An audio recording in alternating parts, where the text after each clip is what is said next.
Je range mon bureau. 46B, c'est la suite de la 46A. Et dans le bref interstice entre les deux vidéos, je suis allé chercher sur mes étagères ce livre auquel j'ai fait une allusion, Literature de Ross Chambers, dont j'ai déjà parlé en novembre dernier. Et ça fait un moment que je me dis qu'il faut que je retravaille de manière beaucoup plus approfondie toute cette question de la literature qui, je pense, a été conceptualisée par Ross Chambers avant l'écriture numérique, mais qui doit vraiment nous interroger, nous tous, hein, vidéastes, critiques littéraires, littératubeurs, etc., sur ce que nous faisons quand nous zigzagons. Et nous zigzagons tous, en fait. Donc, tout est ici une création soit littéraire, soit création critique, soit création vidéo, / multimodale, en zigzag. Et c'est toute cette question qu'il faudrait reprendre à nouveau frais avec Literature de Ross Chambers. Comme j'ai beaucoup de travail en tant qu'universitaire au cours de cet été, et les quelques semaines jusqu'à fin août ne vont pas être de trop, ça ne sera pas pour cette fois-ci, mais enfin je le note, et puis si quelqu'un d'autre veut relever le défi, Literature de Ross Chambers, un livre majuscule. Et justement, ça me fait une assez bonne transition avec les 6 livres suivants de Lapide. Ces 6 livres suivants de Lapide, je l'ai annoncé dans le 46A, ce sont des livres que j'ai achetés cette semaine. Ils viennent juste, enfin, ils ont été achetés il y a moins d'une semaine, et ils sont déjà lus, parce que je commence à avoir un peu de temps, donc je peux un peu consacrer un peu plus de temps à la lecture. C'est aussi un des intérêts de l'été, même s'il y a aussi du boulot. Alors j'étais en Bretagne, et en Bretagne, il y a des bouquinistes partout, c'est la folie. J'étais en Ille-et-Vilaine, très précisément.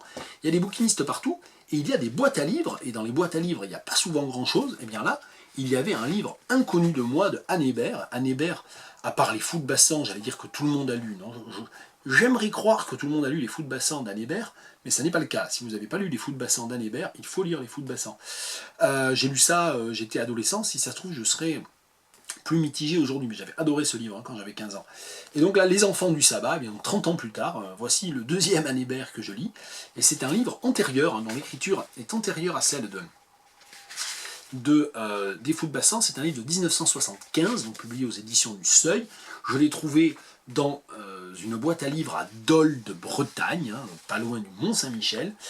J'ai même utilisé, vous voyez, une petite affichette, un petit prospectus de cirque que j'ai trouvé là-bas comme marque-page, et c'est un très beau livre en fait sur la possession, sur la sorcellerie, sur une novice devenue religieuse qui contamine tout un couvent avec son influence satanique. Voilà, ça peut se résumer comme ça, et c'est...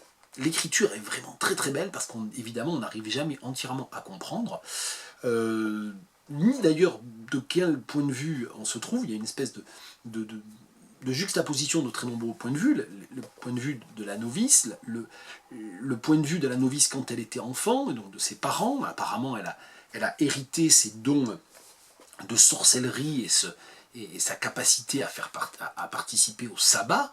Elle l'a hérité de son père en partie, mais aussi de sa mère. Et donc il y a toute une question d'initiation, toute une question d'exorcisme aussi. Donc comme ça se passe au sein d'un couvent, il y a des exorcistes qui sont appelés. Alors ça peut paraître là comme ça un petit peu hystérique, un petit peu furieux, et ça ne l'est pas du tout, parce que l'écriture d'Anne Hébert est une écriture qui est à la fois très classique dans ses choix de structuration narrative, mais très innovante en fait dans son rapport à la nature, dans la manière dont elle utilise la langue pour parler des rapports humains, et pour surtout s'intéresser à l'introspection et aux souvenirs. Et donc dans ce roman, Anne Hébert, elle propose quelque chose qui est un peu le mariage, je ne sais pas, de Michel Butor et de François Mauriac, si vous voulez. Voilà, et c'est donc de André Gide et de Claude Simon. Enfin, c'est très très étonnant, et donc on débouche sur un roman dont l'écriture est très déroutante, dont la lecture est assez prenante pour cette raison même. Alors j'ai noté quelques passages, je vais vous en lire un. Allez. Sur les rumeurs et sur le pouvoir réel de Sœur Julie, puisque Sœur Julie, il y a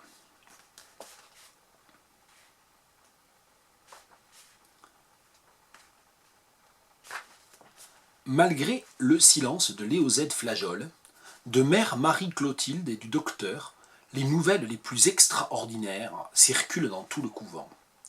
La sœur infirmière y est sans doute pour quelque chose. Le mot prodige se glisse sous les portes, suinte sur les murs, s'insinue entre les grains de rosaire. Les cornettes ont des antennes, les guimpes ont des radars. On chuchote à la récréation, on flaire, on hume le surnaturel qui flotte dans l'air. Les sœurs font des vœux en passant près de la porte de sœur Julie. Elles viennent la nuit de préférence sans rompre le silence conventuel, ni même s'arrêter. À peine un léger ralentissement de leurs pas dans le corridor, le temps de se concentrer. Elles supplient tout bas, Dieu ou le diable, aucune importance, pourvu qu'on les entende et qu'on les exauce.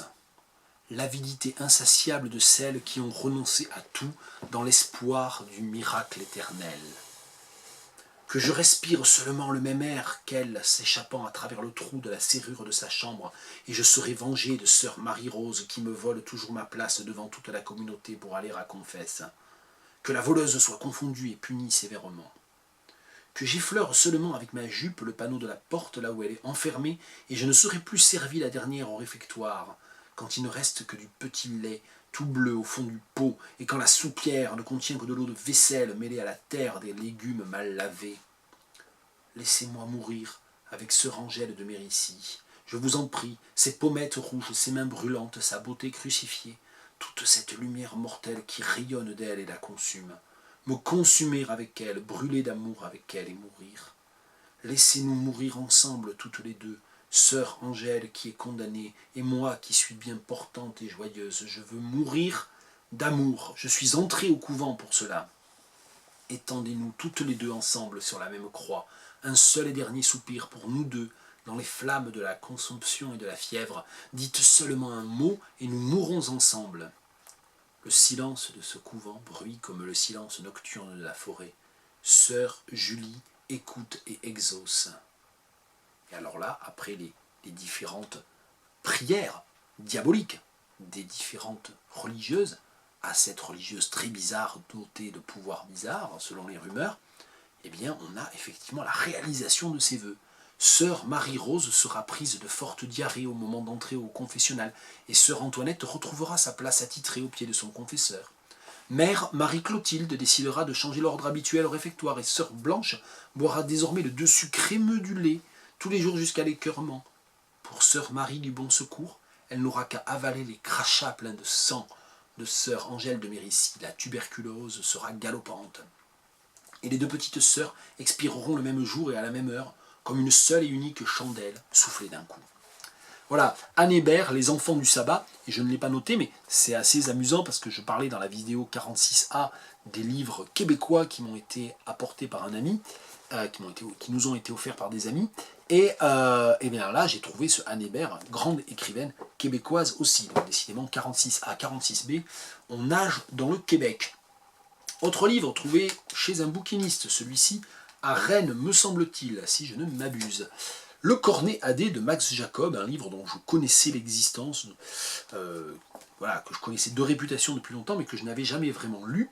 Et surtout, je ne savais pas très bien ce qu'il y avait dedans, et c'est très très très curieux, c'est très insolite. On le présente parfois comme une sorte de précurseur du dadaïsme, mais moi je pense que c'est pas tout à fait vrai. Il y a plutôt une sorte de prolongement du décadentisme, et peut-être même d'une forme de volonté de détruire le fonctionnement du sens, dans la lignée peut-être de Jarry, d'Alfred Jarry, qui s'exprime ici avec une forme d'humour noir, en fait, de nonsense. En fait, il y a plusieurs textes qui relèvent vraiment d'un nonsense à l'anglaise. J'en lis un. Rafraîchissons les vieux thèmes. Dans un pays où les ventes publiques de tableaux se font dans une cour, les cadres étaient à terre et plus de 300 fenêtres que leurs propriétaires avaient louées étaient pleines de bouchers. C'était comme pour la guillotine. On venait voir tuer l'art et le bonheur. Plusieurs des bouchers qui étaient aux fenêtres avaient des jumelles.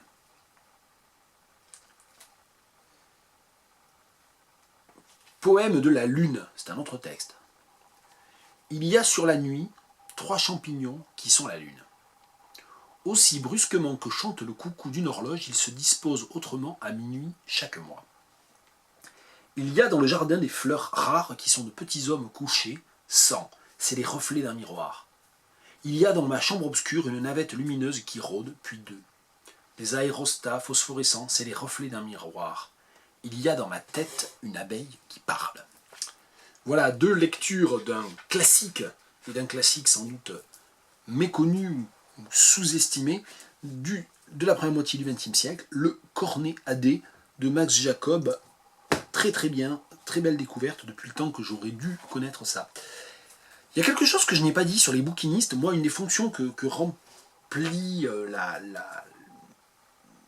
l'errance parmi les étals de bouquinistes, et une des fonctions que remplissent les achats de livres d'occasion chez les bouquinistes, c'est évidemment, il y a la découverte, mais il y a aussi le fait de se retrouver plongé dans une œuvre qui a beaucoup compté pour moi, et voilà, dont je n'ai pas lu grand-chose depuis de nombreuses années.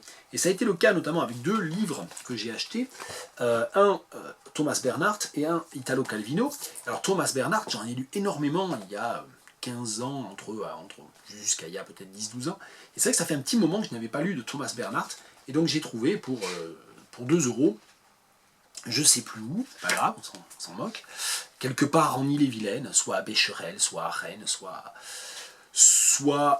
Il y en a un, tiens, celui-là, je l'ai trouvé à Saint-Caux-le-Guildo, donc je pense techniquement dans les Côtes-d'Armor et plus en Ille-et-Vilaine, peu importe. Et donc j'ai trouvé ce Thomas Bernhardt que je n'avais jamais lu, oui, traduit de l'allemand par Jean-Claude Emery. Thomas Bernhardt, c'est un écrivain dont j'ai lu certains livres en allemand. J'en ai lu beaucoup aussi en français, parce que ça va plus vite pour moi, qui n'est pas un niveau d'allemand exceptionnel. Je me force à lire régulièrement de l'allemand, mais ça va moins vite.